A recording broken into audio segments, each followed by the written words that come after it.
मायावती के बाद अगर कोई दलित का सबसे बड़ा अगर चेहरा उभरेगा तो उसका नाम है चंद्रशेखर आजाद रावण। दलित अपने आप को मानते जरूर, लेकिन वो दलित के नेता कभी नहीं बन पाएंगे। चिराग पासवान, ये उनकी बड़ी भूल है। वही चिराग पासवान जो बोले थे संपन्न दलित जो है वो आरक्षण छोड़ दे, तो सबसे पहले तो चिराग पासवान आरक्षण छोड़ दे, क्योंकि उनसे बड़ा संपन्न दलित कौन है इस देश में।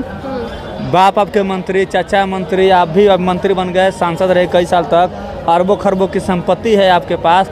उस जमाने में जिस जमाने में लोग पानी को तरसते थे, उस जमाने में रामविलास जी बिस्लेरी से नहाते थे। तो आप सोचिए कि उनके पास पैसा कितना होगा। चिराग पासवान जो है वो दलित के नेता कभी हो ही नहीं सकते, क्योंकि दलित का विरोध कर सकते हैं। काशी राम जी के बाद कोई चेहरा है दलित का, वो चंद्रशेखर है। चंद्रशेखर आजाद या चिराग पासवान, कौन है दलितों का नेता?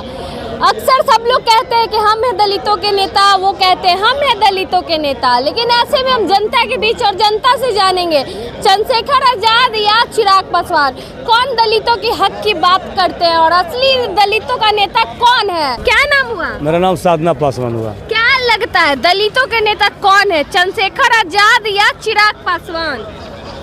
देखिए, चंद्रशेखर जी फिर अच्छा लेके चल रहे हैं मुद्दा को। हाँ, चिराग पासवान नहीं आप लोगों के हक की बात उठाते हैं। देखिए, अभी हाल फिलहाल चौकीदार के लिए लड़ाई मारा मारी नीतीश कुमार करवा दिए हैं। हाँ। पासवान को तो लाठी चलवा दिए, कुछ अभी समस्या को समाधान नहीं निकाले हैं। तो मैं कहना चाहता हूँ मीडिया के माध्यम से कि जो चौकीदारी जो पासवान का है, 80% पासवान है, 20% अन्य पार्टियाँ हैं, तो नीतीश कुमार बहुत बड़ा भूल कर रहे हैं। चिराग को बुल उठाना चाहिए।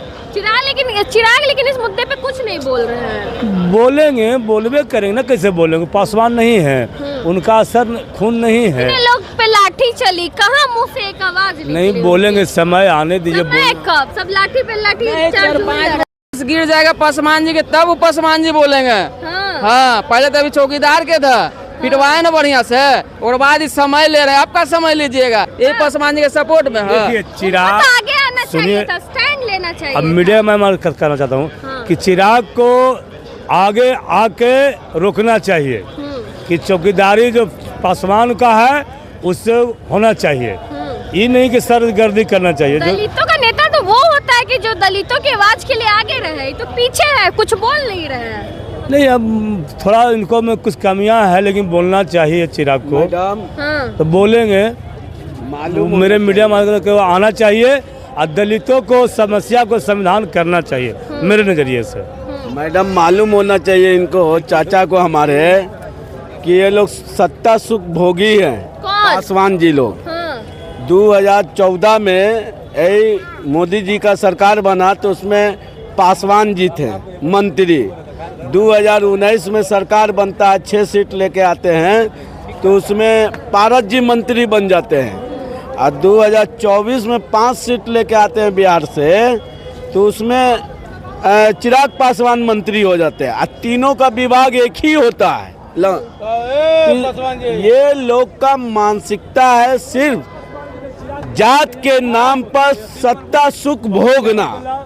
ये लोग जात के नाम पे सत्ता सुख भोगते हैं, बिहार के लोगों को बरगलाते हैं, ना शिक्षा पर सरकार से सवाल कर पाते हैं। चिराग पासवान जी, पेपर लीक हो जाता है, इस पर सवाल नहीं कर पाते हैं सरकार से। बढ़ते बेलगाम महंगाई है, महंगाई नहीं है देश में, इस पर सरकार से सवाल नहीं कर पाते हैं। बिहार से रोज पलायन होता है, अदर स्टेट में लोग जाते हैं कमाने के लिए, गरीब आदमी, मजदूर और युवा लोग, बेरोजगार लोग, उस पर सवाल सरकार से नहीं कर पाते हैं। सारे मामले पे अभी बात हो रही है चंद्रशेखर रावण या चिराग, कौन है दलितों के नेता? चंद्रशेखर रावण जी का जो सोच है दलित के प्रति और गरीबों के प्रति, उसके ऐसा नेता तो दलित का चेहरा कोई हो ही नहीं सकता। चिराग पासवान नहीं है दलित? काशी राम जी के बाद कोई चेहरा है दलित का, वो चंद्रशेखर है, जो अपनी आवाज को और जमीन की बात को संसद भवन में रखता हो, सदन के अंदर रखता हो, प्रधानमंत्री के सामने रखता हो, और उसका उत्तर देने में प्रधानमंत्री नहीं दे पाते हैं। तो चंद्रशेखर आने वाले टाइम का वह दलित का नेता होंगे और काशीराम के बाद किसी को जाना जाएगा तो वह चंद्रशेखर रावण जी को जाना जाएगा, जो कि चंद्रशेखर रावण जी मुद्दे की बात करते हैं। चिराग नहीं करते मुद्दे की अरे ये सब चिराग उराग तो चिराग देखने अपने चिराग से झोपड़ी जला दी है। चाचा अपने हेलीकॉप्टर उड़ा दिए, अपने हेलीकॉप्टर और चाचा को सिलाई मशीन थमा दिए। हेलीकॉप्टर भी तो उड़ा दिए। तो हेलीकॉप्टर उड़ा ना दिए, अब ये उड़ जाएंगे। इनका 25 में इनका औकात नजर आ जाएगा कि कितना उड़ेंगे। हेलीकॉप्टर में तेल है कि नहीं है, ये जनता 25 में बता देगा विधानसभा के चुनाव में। चलिए, चंद्रशेखर रावण या चिराग पासवान, किसको दलितों का नेता मानते हैं आप? हर कोई जानता है कि चंद्रशेखर रावण। चिराग पासवान नहीं? क्या चिराग पासवान नेता? वो संघ के साथ साथ संघ वाला बुद्धि उनको हो गया। संघ वाला आरक्षण के विरोध, आरक्षण की बात करते थे, आरक्षण के विरोधी रहते हैं। क्या बात के विशेष राज्य का दर्जा की बात करते हैं, जातीय जनगणना की बात करते हैं तो उनका विरोधी रहते हैं। तो क्या दलित के नेता? दलित के नेता, दलित अपने आप को मानते जरूर, लेकिन वो दलित के नेता कभी नहीं बन पाएंगे चिराग पासवान। ये उनकी बड़ी भूल है। जो सोच रहे हैं ना कि हम दलित के नेता बन के पासवान समाज के, दलित समाज का हम वोट ले सके, तो चिराग पासवान कभी नहीं दलित के नेता बन सकते। बयान दिए कि दलितों पे कितना अत्याचार हो रहा है देश में, कह रहे कि दलितों के नेता बयान देते कहा नहीं, बतिया बोले हैं कि दलितों का आरक्षण मिलना चाहिए। ये बातियां नहीं ओरा में लाए, खाली बात बोले कि भेदभाव अभी भी होता है, घोड़े पे नहीं बैठने दिया जाता है, बैठने नहीं दिया जाता है, आर्थिक स्थिति उसका भी अच्छा हो जाता है, उसको भी साथ भेदभाव किया जाता है। तो ये बतिया काहे नहीं बोले कि अगर आर्थिक स्थिति अच्छा हो जाता है तो आरक्षण करवा ले। आरक्षण की क्यों नहीं मांग करते हैं चिराग पासवान?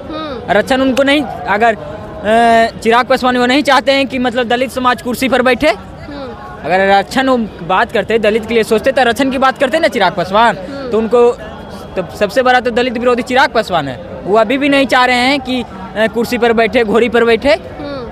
अरे आरक्षण मिलेगा तब ना बैठेगा, दलित को भी हक मिलेगा। दलित विरोधी है यानी दलित को आवाज संसद भवन में गूंजेगा, हर जगह गूंजेगा। आरक्षण मिलेगा तब ना। चंद्रशेखर रावण कैसे है? चंद्रशेखर रावण तो अच्छे नेता है। लग रहा है कि दलितों के नेता आगे चल के। हाँ, दलित के नेता वो उभरे हुए चेहरे हैं। दलित ही नहीं, हर वर्ग को सोचते चंद्रशेखर रावण।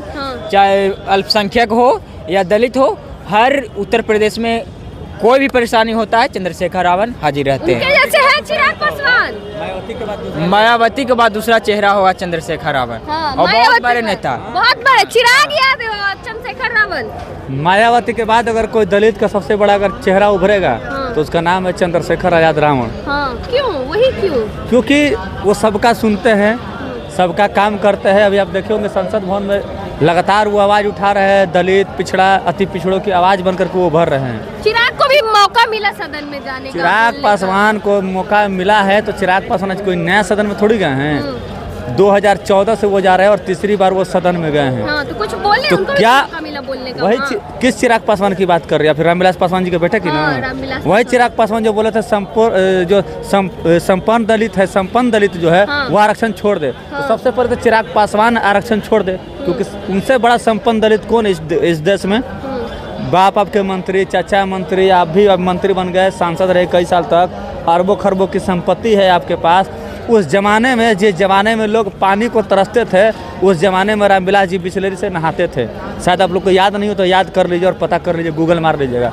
जिस जमाने में लोग को सही तरीके से पानी पीने को नहीं मिलता था, चापाकल के पानी पीने के लिए तरसते थे, उस जमाने में रामविलास जी जो थे वो बिस्लेरी पानी से नहाते थे। तो आप सोचिए कि उनके पास पैसा कितना होगा। तो उनके पास पैसा बहुत है, लेकिन चिराग पासवान जो है वो दलित के नेता कभी हो ही नहीं सकते, क्योंकि दलित का विरोध कर सकते हैं। जो इंसान ये बोलते हैं कि संपन्न दलित जो है वो आरक्षण छोड़ दे, अब उससे बड़ा दलित विरोधी कौन हो सकता है, बताइए। चलिए, चिराग कभी भी दलितों के नेता नहीं हो सकते हैं। बाकी हम बात कर रहे थे चंद्रशेखर रावण की और चिराग पासवान की, कौन है दलितों के सबसे बड़े नेता। बाकी आप भी अपनी प्रतिक्रिया कमेंट बॉक्स में जरूर दें। धन्यवाद।